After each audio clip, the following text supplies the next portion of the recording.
Buckingham Palace has so far remained tight-lipped about the details surrounding the death of the Queen, who passed away in Scotland earlier this month.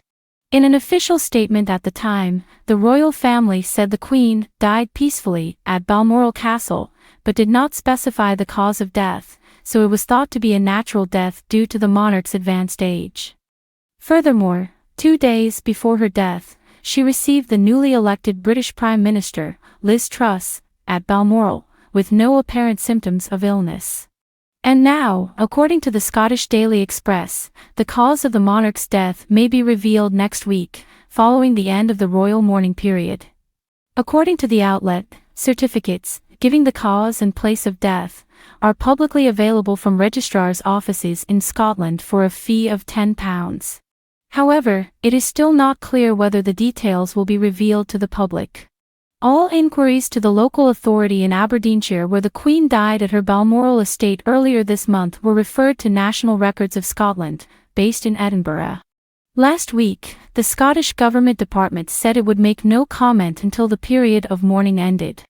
While official state mourning ended the day after the Queen's funeral on Monday, National Records of Scotland said it would wait until the royal family's extended period of mourning concludes next Monday before commenting. The registration of deaths in Scotland is compulsory in accordance with the Registration of Births, Deaths and Marriages, Scotland, Act of 1965. This act states that the death of every person dying in Scotland must be registered.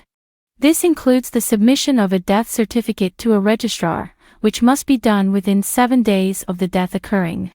If the Queen had died in England, there would be no requirement to release an official cause of death because the Registration Act of 1836 does not apply to monarchs. In Scotland, doctors must report all deaths which are sudden, suspicious, accidental or unexplained to the Crown Office.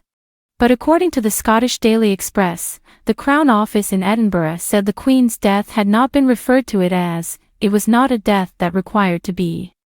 Although there has been no official announcement yet, a royal biographer who announced the Queen's death 90 minutes early claims to have been told Her Majesty's cause of death. According to Lady Colin Campbell, a controversial royal biographer, the Queen was suffering from a serious and invariably fatal condition of the bones prior to her death.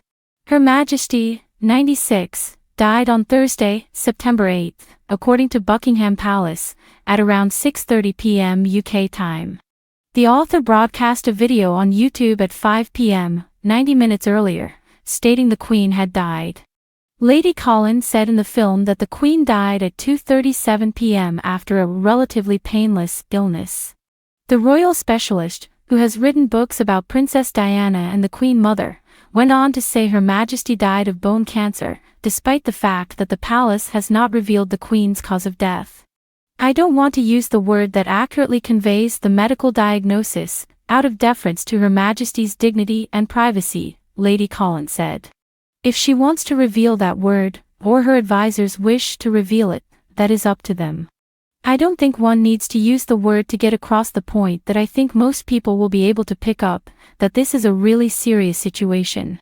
The condition has been induced, in part, according to people who know her well, has been created by the tremendous stress to which she has been subjected over the last 3 years.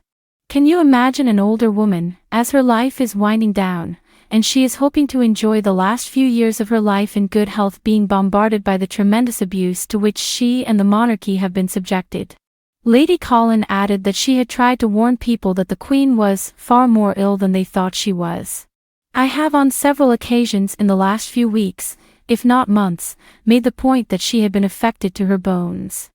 I used that repeatedly to get across the point that what she was suffering from was a malady of the bones, Lady Colin continued.